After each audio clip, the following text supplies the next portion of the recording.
Hello everyone. तो आज की हम वीडियो में कैश फ्लो स्टेटमेंट का क्वेश्चन नंबर 10 कर रहे हैं। लास्ट के वीडियो में मैंने आपको क्वेश्चन नंबर 20 करवाया था, ठीक है। तो इस क्वेश्चन को हम आज और अलग तरीके से करेंगे। मैं आपको पीएनएल अकाउंट इसमें कैसे बनाएंगे, उसमें कैसे एंट्री करेंगे, वो मैं आपको बताऊँगी, ठीक है। क्योंकि एग्जाम्पल्स हैं उसमें भी प्रॉफिट एंड लॉस अकाउंट बना हुआ है, तो वो कैसे बनाया है और क्यों बनाया है वो आपको मैं इस सब में बता दूँगी, ठीक है। तो सबसे पहले हम जैसे कि फर्स्ट क्वेश्चन में किया था, सारे फिक्स्ड एसेट के पहले बना देंगे हम। तो हम बना देते हैं सबसे पहले फिक्स्ड एसेट्स के अकाउंट।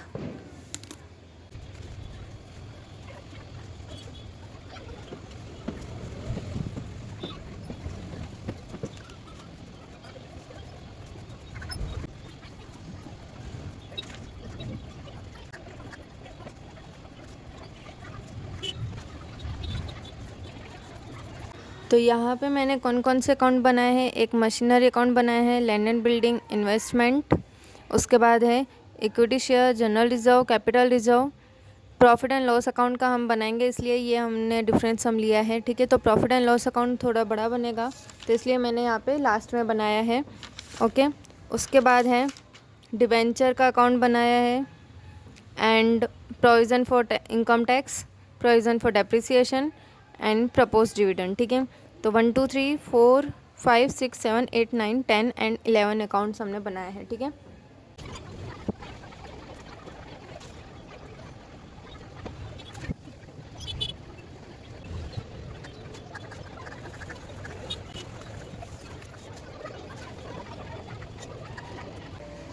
तो यहाँ पे हमने सारे अकाउंट्स बना लिए हैं। अभी हम क्वेश्चन स्टार्ट करते हैं। तो प्रॉफिट एंड लॉस अकाउंट हम क्यों बनाते हैं? क्योंकि जो भी हम कैश फ्लो में ये एक्टिविटीज़ लिखते हैं, कैश फ्लो में हमने ये जो भी लिखे हैं, ये जो है ना वो हम प्रॉफिट एंड लॉस अकाउंट में लिख लेंगे, ठीक है। यहाँ पे जो भी एक्टिविटीज़ होती है वो पीएनएल के अकॉर्डिंग होती है। पीएनएल में डेबिट हुआ तो यहाँ पे हम ऐड करते हैं, क्रेडिट हुआ तो माइनस करते हैं, ऐसा सब करते हैं, ठीक है।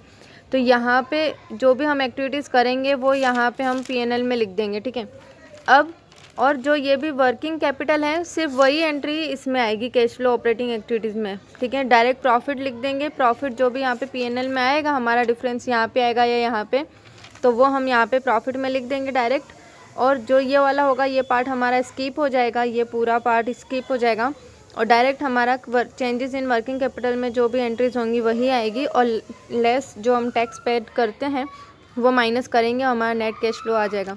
तो हम इसके अकॉर्डिंग देखेंगे कि ये सम कैसे करेंगे, ठीक है। तो इसलिए मैंने ये सम लिया है। अब सबसे पहला जो है एडजस्टमेंट हम स्टार्ट कर लेते हैं। तो लैंड एंड बिल्डिंग की है, मशीनरी की है, सॉरी। सबसे पहले sold 1 machine of rupees 32,500, the cost of which was 65,000 and the depreciation provided on it was 27,300. Beside a machine costing rupees 18,000 is to be written off which is fully depreciated. तो सबसे पहले हमने क्या किया, machine sold की है। तो सबसे पहले एंट्री किसकी करोगे? तो सबसे पहले हम एंट्री करेंगे बैलेंस ब्रॉट डाउन की, ठीक है। तो मशीनरी है तो बैलेंस ब्रॉट डाउन यहाँ पे लिखेंगे हम।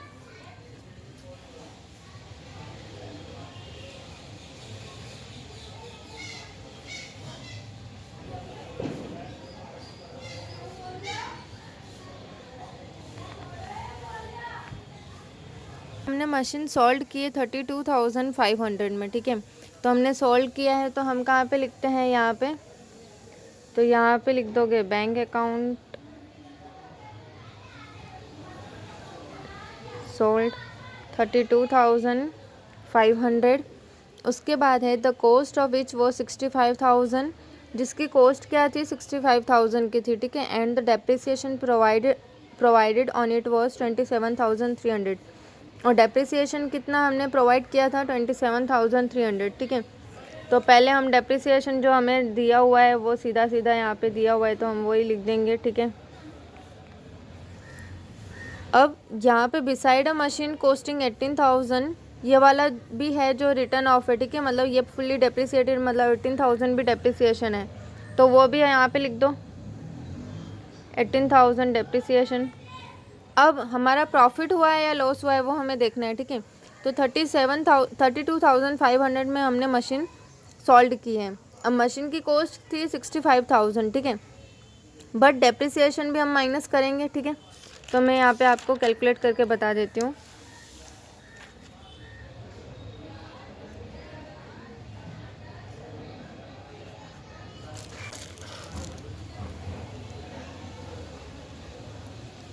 तो मशीनरी का जो कॉस्ट था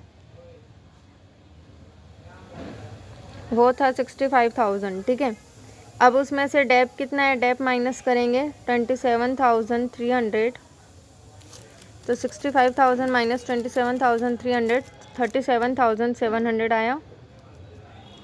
अब हमने उसको सॉल्व किया है 32,500 में, तो माइनस करेंगे 32,500 तो 5200 सॉरी। तो ये हमारा क्या हुआ, लॉस हुआ, ठीक है। तो लॉस तो वो यहाँ पे लिखेंगे लॉस अकाउंट 5200। अब हमने फर्स्ट एंट्री तो कर ली, फर्स्ट एडजस्टमेंट हमने कंप्लीट कर लिया, 32,500 की भी एंट्री कर ली, 65,000 का कॉस्ट था और डेप्रिसिएशन ये था, इसकी भी एंट्री कर ली, 18,000 का अलग से डेप्रिसिएशन था, ठीक है। तो ये भी हमने कर लिया। अब सेकंड है depreciation provide on land and building was ₹43,300। Land and building का डेप्रिसिएशन प्रोवाइड किया 43,300 एंड ऑन मशीनरी वॉज 80,000, और मशीनरी का डेप्रिसिएशन भी 80,000 अलग से दिया है यहाँ पे दूसरा वाला, ठीक है। तो यहाँ पे हम मशीनरी का तो डेप यहाँ पे लिख देंगे 80,000, ठीक है। और लैंड एंड बिल्डिंग का सबसे पहले हम एंट्री करने से पहले बैलेंस ब्रोट डाउन लिख देंगे 6,40,000, बैलेंस कैरी डाउन 8,35,000। अब डेप दिया हुआ है 43,300, तो यहाँ पे मैं लिख देती हूँ डेप अकाउंट 43,300, ओके। अब सेकेंड एंट्री में कुछ था नहीं, हमारा लैंड एंड बिल्डिंग भी हो गया। Redeem debenture at 5% premium. अब डिबेंचर की एंट्री है 5% प्रीमियम से हमने रिडीम किया है, ठीक है। तो सबसे पहले हम डिबेंचर की ओपनिंग एंट्री कर देंगे, ओपनिंग और क्लोजिंग। तो डिबेंचर यहाँ पे लाइबिलिटीज़ में है, तो बैलेंस ब्रोट डाउन कहाँ पे आएगा, इस side. Balance brought down 2,60,000, balance carry down 1,82,000। तो डिबेंचर हम रिडीम करते हैं लास्ट में, ठीक है। तो यहाँ पे बैलेंस ब्रोट डाउन हमारा ये है, कैरी डाउन ये है, तो 2,60,000 ज़्यादा है, पहले इसको बंद करना पड़ेगा, माइनस 1,82,000। तो 78,000 का जो यहाँ पे डिफरेंस आया है डिबेंचर होल्डर का, ठीक है, उसका 5% करेंगे 3,900, जिसकी एंट्री होगी P&L अकाउंट में, ठीक है। तो डिबेंचर प्रीमियम 3,900, और ये वाला अकाउंट तो हमारा यहाँ पे ही क्लोज हो जाएगा 2,60,000, 2,60,000। तो हम मशीनरी का भी यहाँ पे अकाउंट क्लोज कर लेते हैं, क्योंकि मशीनरी की भी दूसरी एंट्री कोई नहीं है। तो यहाँ पे मशीनरी का अकाउंट क्लोज करेंगे 32,500 plus 27,300 plus 18,000 plus 5,200 plus 80,000 plus 4 lakh, तो आएगा 5,63,000।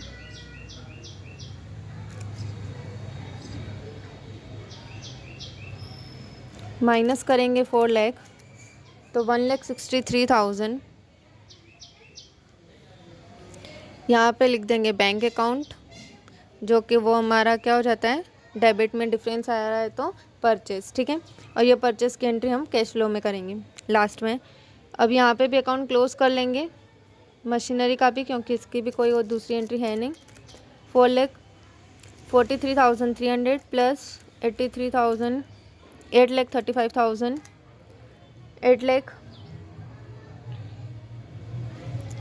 78,300 माइनस करेंगे 6,40,000 तो 2,38,300 वो भी हम यहाँ पे लिखेंगे। बैंक अकाउंट 2 लगाना हो तो आप लगा सकते हो, जो कि मैंने आपको पहले ही बता दिया है। और ये भी हमारी एंट्री परचेस की हो जाएगी, कैश फ्लो में लिखेंगे, ठीक है। अब उसके बाद है हमारा डिबेंचर भी कंप्लीट हो गया, हमने अकाउंट क्लोज कर दिया, इसकी सेकेंड एंट्री हम यहाँ पे लिख दी। अब हमारा यहाँ पे जो भी एडजस्टमेंट है वो पूरा कंप्लीट हो चुका है, ठीक है। अब है sold some investment at a profit which was credited to capital reserve account, ठीक है। तो सबसे पहले हम कैपिटल रिजर्व का हम यहाँ पे लिख लेते हैं, balance brought down and carry down. तो balance brought down 1,30,000, balance carry down 1,04,000,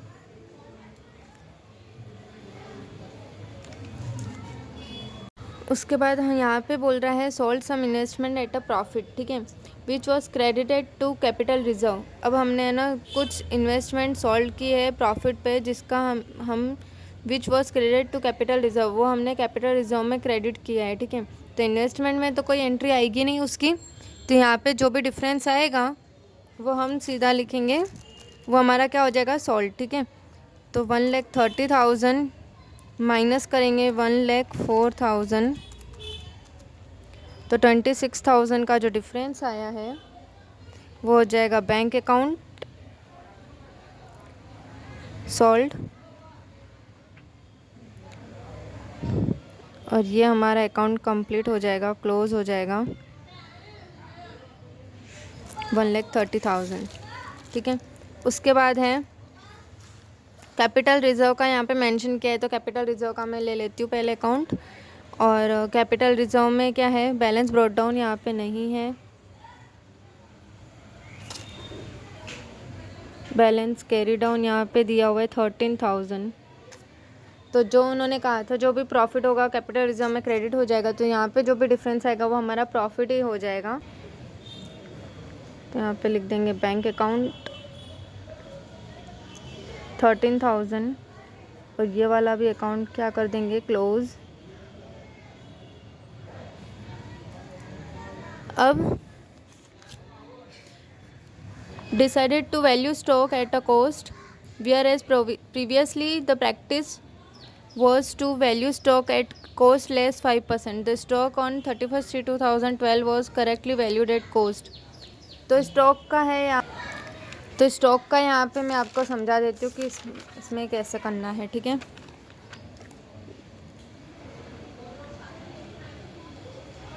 stock की direct entry cash flow statement में होगी, पर हम कैलकुलेशन पहले ही कर लेते हैं क्योंकि हम एडजस्टमेंट पहले स्टार्ट कर रहे हैं। तो सबसे पहले यहाँ पे 5% बोल रहा है कि कॉस्ट लेस है, ठीक है। वैल्यू ऑफ स्टॉक की जो है वो 5% लेस है। तो मान लो कि सपोज़ यहाँ पे 100 अगर कॉस्ट प्राइस है, ठीक है, तो 5% लेस है, तो उसकी कितनी हो जाएगी, कॉस्ट प्राइस 95, ठीक है। तो 95 स्टॉक की कीमत क्या है, 100, कॉस्ट प्राइस कितनी है 100, 95 स्टॉक की कॉस्ट प्राइस कितनी है 100। तो हमारा स्टॉक कितना है, हमारे पास स्टॉक कितना है 1,14,000। तो उसकी कीमत कितनी होगी, तो यहाँ पे क्रॉस मल्टीप्लिकेशन करेंगे 1,14,000 इंटू 100 डिवाइड बाय 95, तो 1,20,000 आएगा, ठीक है। अब इसका दूसरा तरीके से भी निकाल सकते हो, 1,14,000 को डिवाइड करोगे 95% से, तो भी आपका 1,20,000 जो है उसकी कॉस्ट प्राइस आ जाएगी। कि अगर 95 स्टॉक था तो उसकी कॉस्ट प्राइस 100 थी, ठीक है। तो 1,14,000 है तो वो 1,20,000 हो गया, ठीक है। अब 1,20,000 में से अब 1,20,000 जो कॉस्ट प्राइस है तो उसका क्लोजिंग प्राइस कितनी है, 1,23,000, ठीक है। मतलब हमारा जो है -3,000 जो आया हमारा, वो क्या हुआ, प्रॉफिट। इसको दूसरे तरीके से समझना हो तो ऐसे भी समझ सकते हो, जैसे कि उसकी स्टार्टिंग में प्राइस कितनी थी स्टॉक की, 1,14,000, ठीक है। नाउ अब प्राइस कितनी हो गई, 1,20,000। तो 6,000 का जो है हमारा वो प्रॉफिट हो जाएगा, और ये 3000 माइनस करोगे तो 3000 का प्रॉफिट हो जाएगा, ठीक है। तो ये जो 6000 का जो प्रॉफिट है, पहले हम उसकी एंट्री कर देंगे। यहाँ पे प्रॉफिट हुआ है, P&L अकाउंट में लिख देंगे। यहाँ पे स्टॉक लिख सकते हो, तो यहाँ पे लिख देंगे हम 6000। उसके बाद है बाकी एंट्री हम कैश फ्लो में करेंगे, तो कैश फ्लो का जब हम स्टार्ट करेंगे तभी मैं आपको बता दूंगी। उसके बाद है propose dividend of last year was paid and income tax of 80,000 of last year was also paid. Propose dividend का सबसे पहले हम बैलेंस ब्रॉट डाउन लिख देंगे 39,000। उसके बाद है बैलेंस कैरी डाउन 46,800। अब यहाँ पे क्या लिखा हुआ है, propose dividend of the last year was paid, ठीक है। तो जब भी ऐसा क्वेश्चन में लिखा हुआ हो propose dividend of last year was paid लिख दिया है, लास्ट ईयर का हमने पे कर दिया है, तो जो बैलेंस ओपनिंग बैलेंस होगा, बैलेंस ब्रोट डाउन होगा, वही हमारा बैंक अकाउंट में जाएगा। तो यहाँ पे हम लिख देंगे बैंक अकाउंट 39,000, ठीक है। उसके बाद है इनकम टैक्स 80,000 है, ठीक है। तो 80,000 जो इनकम टैक्स है वो लास्ट ईयर का ऑल्सो हमने पेड कर लिया है। तो ये 80,000 जो है वो टैक्स है हमारा, ठीक है, जो कि हम कैश फ्लो में टैक्स माइनस करते हैं वो, ठीक है। तो उसकी एंट्री कैश फ्लो में होगी। यहाँ पे ये अकाउंट हम क्लोज कर देंगे। तो यहाँ पे जो भी डिफरेंस आएगा वो 46,800 ही आएगा, ठीक है। अब हम इसको टोटल कर देंगे, तो इसे हम लिखेंगे P&L अकाउंट में 46,800 को, और इसका टोटल हो जाएगा 85,800। और यहाँ पे एंट्री हो जाएगी प्रपोज डिविडेंड की 46,800। अब हमारे सारी एडजस्टमेंट हो गई है। अब हमें सिर्फ यहाँ पे ये पहले कंप्लीट करना है, उसके बाद हम कैश फ्लो हम कंप्लीट कर देंगे, ठीक है। तो सबसे पहले है गुडविल, तो 16,000 और 10,000। तो ओपनिंग हमारा 16,000 है और बाकी हमारा 10,000 है। तो हमारा जो यहाँ पे जो डिफरेंस आया है वो हम यहाँ पे लिख देंगे P&L अकाउंट में गुडविल 6,000, ठीक है। ओपनिंग से जो है क्लोजिंग कम है तो इसलिए हमने यहाँ पे लिखा। उसके बाद है मशीनरी, तो मशीनरी का हमने यहाँ पे कंप्लीट कर दिया है, ठीक है, क्लोज भी कर दिया। उसके बाद है लैंड एंड बिल्डिंग, इन्वेस्टमेंट भी हमारा हो गया। डेटर्स, तो ये तो वर्किंग चेंजेस है तो वो यहाँ पे हम कर देंगे, तो उसकी एंट्री यहाँ पे होगी तो वो हम बाद में करेंगे। उसके बाद है स्टॉक, कैश बैलेंस, तो कैश बैलेंस भी यहाँ पे हो जाएगा कैश फ्लो में, तो हम बाद में करेंगे। इक्विटी शेयर, तो इक्विटी शेयर का हम यहाँ पे लिख लेते हैं balance brought down 3,90,000, balance carry down 5,20,000। अब इसका जो डिफरेंस यहाँ पे आएगा 5,20,000 ज़्यादा है तो यहाँ पे डिफरेंस आएगा 520 माइनस 390, तो 1,30,000 वो हमने बैंक अकाउंट यहाँ पे लिख देंगे और वो क्या हो जाएगा इशू, ठीक है। तो इशू के कैश फ्लो में हो जाएगी।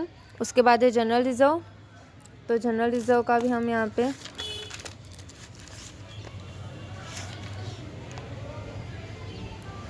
Balance brought down 2,21,000, balance carry down 2,60,000, और उसका भी हम क्लोज कर देंगे 2,60,000, 2,60,000, 2,21,000, 39,000 जनरल रिजर्व का P&L में जाएगा, हमने आगे क्वेश्चंस में भी देखा है, ठीक है। तो 39,000 यहाँ पे आया, तो जनरल रिजर्व की यहाँ पे भी एंट्री कर दोगे P&L में, जनरल रिजर्व 39,000, ठीक है, ये वाला मैंने एंट्री यहाँ पे की है, ओके। उसके बाद है P&L अकाउंट, तो P&L अकाउंट में balance brought down, capital reserve है, उसके बाद कैपिटल रिजर्व तो हमारा बंद हो चुका है, हमने क्लोज़ कर दिया है। उसके बाद है P&L, तो P&L की यहाँ पे बैलेंस ब्रॉट डाउन 78,000 और बैलेंस कैरी डाउन 97,500। उसके बाद है डिबेंचर भी हमने क्लोज़ कर दिया है। क्रेडिटर्स वर्किंग कैपिटल में आ जाएगा, बिल्स पेएबल भी।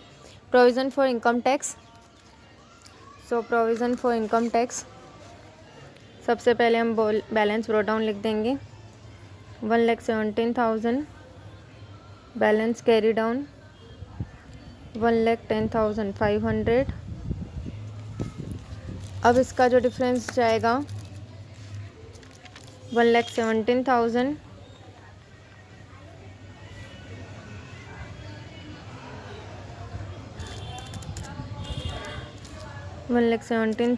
माइनस 1,10,500 6,500।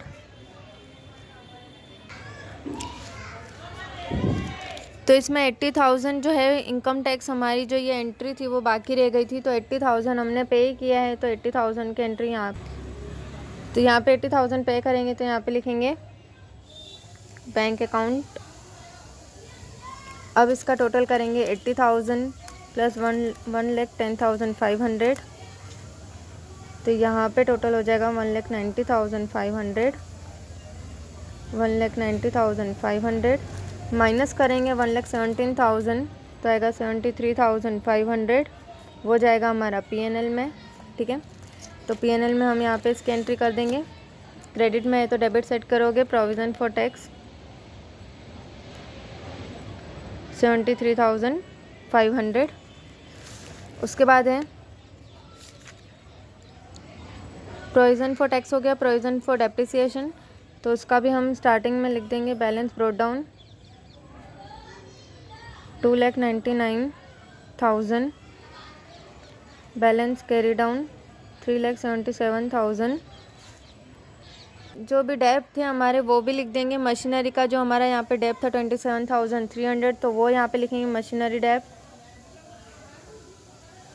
27,300। उसके बाद था ये 18,000, तो 18,000 वाला डेप भी यहाँ पे लिखेंगे। और मशीनरी का डेप था 80,000 जो यहाँ पे था, तो 80,000 भी यहाँ पे लिखेंगे। फिर लैंड एंड बिल्डिंग का भी डेप था, वो भी यहाँ पे आएगा। ठीक है, तो यहाँ पे मेरे पास जगह नहीं है, तो मैं यहाँ पे कैरी डाउन के नीचे लिख रही हूँ land and building dep 43,300 sorry 43,300। अब हमारा यहाँ पे क्लोज का आ गया है, और तो कोई डेप था नहीं, डेप की एंट्री और कोई थी नहीं। ठीक है, तो यहाँ पे हम क्लोज करेंगे 27,300 प्लस 18,000 प्लस 80,000 प्लस 37,700 7,000 3,77,000 प्लस 43,300, तो 5,45,600 माइनस करेंगे 2,99,000, तो 2,46,600 ये हमारा जाएगा P&L में। ठीक है,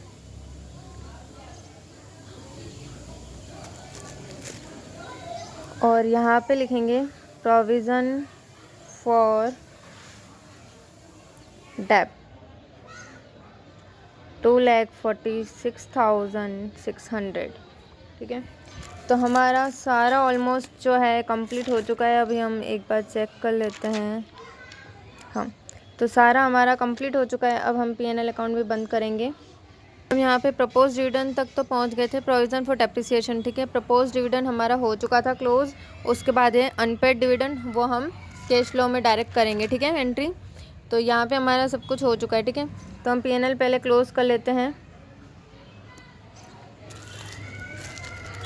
तो इस साइड का ज़्यादा लग रहा है, तो हम पहले यही प्लस करेंगे 6,000 plus 3,900 plus 46,800 plus 39,000 plus 73,500 plus 2,46,600 plus 97,500, तो यहाँ पे हमारी सिर्फ एक ही एंट्री बाकी है, जो कि हमारे यहाँ पे मशीनरी में लॉस हुआ था 5200 का। इसकी हमने कहीं एंट्री नहीं की थी, तो यहाँ पे वो लिख देंगे लॉस ऑन मशीनरी 5200, तो वो भी हम यहाँ पे प्लस करेंगे 5200, तो 5,18,500, 5,18,500 माइनस करेंगे 78,000, माइनस करेंगे 6,000, तो 4,34,500 वो हमारा जाएगा carry forward to cash flow.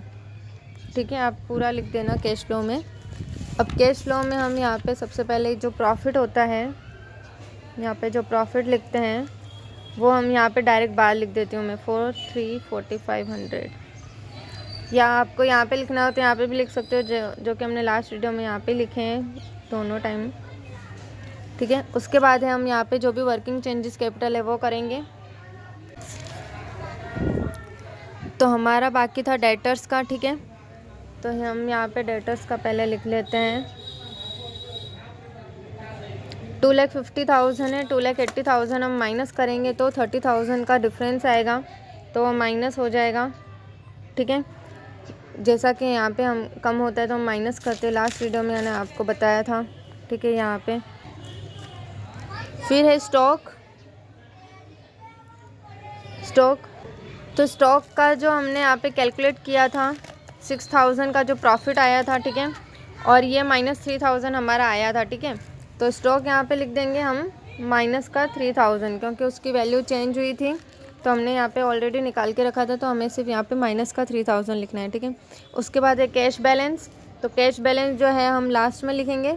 ठीक है, यहाँ पे तो हम देखते हैं कि हमें कितनी जगह बचती है, फिर मैं यहाँ पे लिख दूँगी लास्ट में।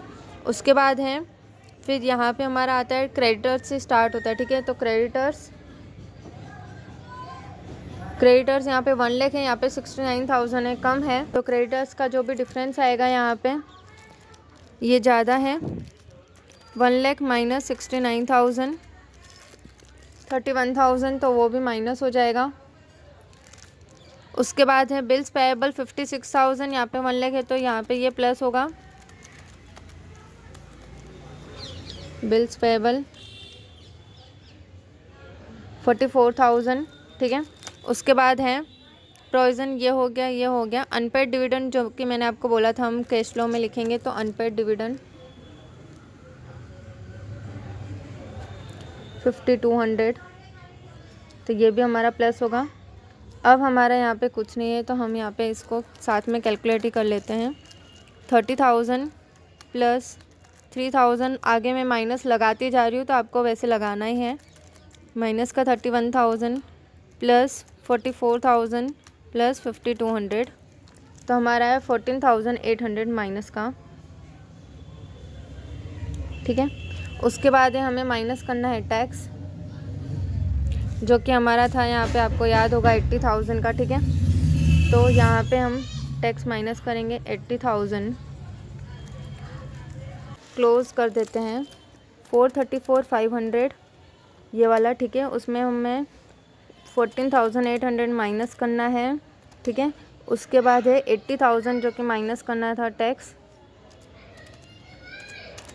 तो यहाँ पे आया है हमारा 3,39,700,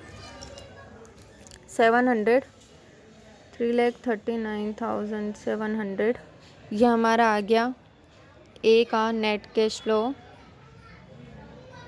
फ्रॉम ऑपरेटिंग एक्टिविटीज़ का। ठीक है, अब बी है हमारा, यहाँ पे मेरे पास पता नहीं जगह कितनी बचेगी, इसलिए मैं यहाँ पे लाइन नहीं छोड़ रही हूँ।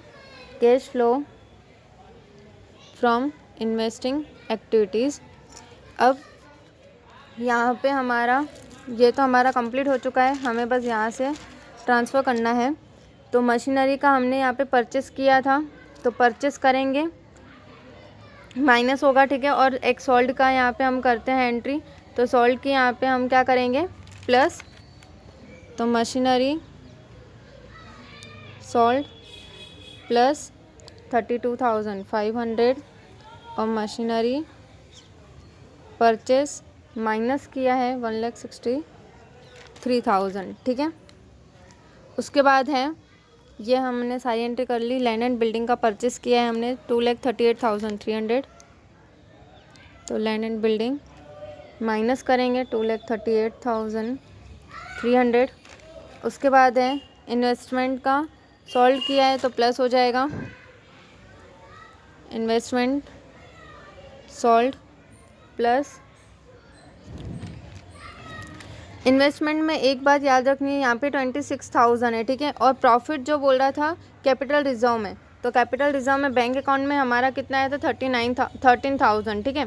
तो वो भी हम यहाँ पे प्लस करके लिखेंगे 39,000, ठीक है। तो इन्वेस्टमेंट का मैं यहाँ पे लिख लेती हूँ कि आपको कैसे करना है इन्वेस्टमेंट का।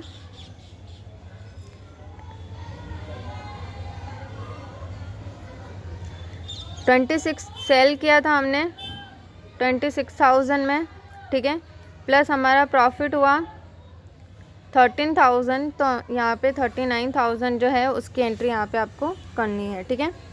अब हम यहाँ पे इसका भी टोटल कर देंगे 32,500, फिर 1,63,000 माइनस करेंगे 2,38,300 माइनस प्लस 39,000, तो हमारा आ जाएगा 3 लाख।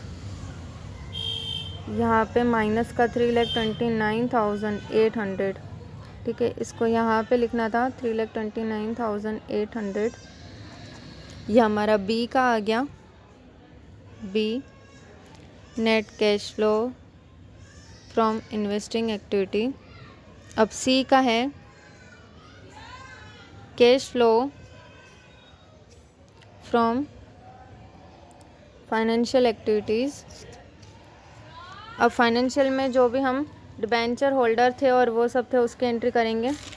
डिबेंचर्स की इशू की है हमने, इक्विटी शेयर इशू किए हैं उसकी। तो इक्विटी शेयर हमने इशू किए हैं 1,30,000 के, तो इशू किए हैं तो हम प्लस करेंगे। तो इक्विटी शेयर इशू प्लस का 1,30,000। फिर है और है डिबेंचर, तो डिबेंचर होल्डर यहाँ पे थे 78,000 के, ठीक है। अब 5% उसमें प्रीमियम भी था, तो वो भी हम यहाँ पे प्लस करके लिखना होगा। तो डिबेंचर होल्डर, अब देखो यहाँ पे ये इस साइड का डिफरेंस आया है, ठीक है। तो इस साइड डिफरेंस आया है तो वो हमें माइनस करना होगा, वो इश्यू नहीं है, ठीक है। तो यहाँ पे डिबेंचर होल्डर कितने हैं 78,000 प्लस हमारा जो प्रीमियम था वो था 3,900, तो 81,900 वो हम यहाँ पे लिखेंगे 81,900 माइनस में, ठीक है। तो यहाँ पे मैं आपको लिख के दे देती हूँ कि हमने यहाँ पे 78,000 प्लस किया 3,900 प्रीमियम का, ठीक है। तो अब यहाँ पे 81,900 आया है। उसके बाद है और क्या बाकी था, प्रपोज डिविडेंड, ठीक है। तो प्रपोज डिविडेंड में भी हमारा यहाँ पे 39,000 जो कि बैंक में था, प्रपोज डिविडेंड यहाँ पे सेम ही करना है। तो यहाँ पे प्रपोज डिविडेंड भी यहाँ पे हम लिखेंगे। लास्ट वीडियो में भी हमने प्रपोज डिविडेंड लिखा है, आपको याद होगा तो 39,000। अब हम इसको कैलकुलेट करेंगे 1,30,000 है, फिर 81,900 माइनस किया है, 39,000 भी माइनस किया है, तो 9,100 यहाँ पे बचा। सी का net cash flow from investing activities. उसके बाद हम यहाँ पे ABC प्लस करते हैं और ओपनिंग और क्लोजिंग। तो यहाँ पे A plus B plus C, मेरे पास यहाँ पे जगह नहीं है तो मैं यहाँ पे A plus B plus C कर दूँगी। उसके बाद उसमें प्लस करेंगे ओपनिंग बैलेंस और क्लोजिंग बैलेंस यहाँ पे लिखेंगे उसके जितना आना चाहिए, ठीक है। अब यहाँ पे हमारा ओपनिंग और क्लोजिंग कितना था हम वो लिख लेते हैं पहले। कैश बैलेंस हमारा था 10,000, तो ओपनिंग था तो 10,000 ओपनिंग में लिख देंगे और 29,000 यहाँ पे क्लोजिंग है तो 29,000 क्लोजिंग में लिख देंगे। हमारा 29,000 होना चाहिए, ठीक है। तो हम अब इन तीनों को कैलकुलेट करते हैं। 9700 और ये माइनस का आया है 329 800 9900, उसमें से हम ये 9100 प्लस है, 9100 प्लस का आया है तो प्लस करेंगे 9100। तो यहाँ पे जो ABC आया है वो हमारा कितना आया 19,000, ठीक है। उसमें हम प्लस करेंगे 10,000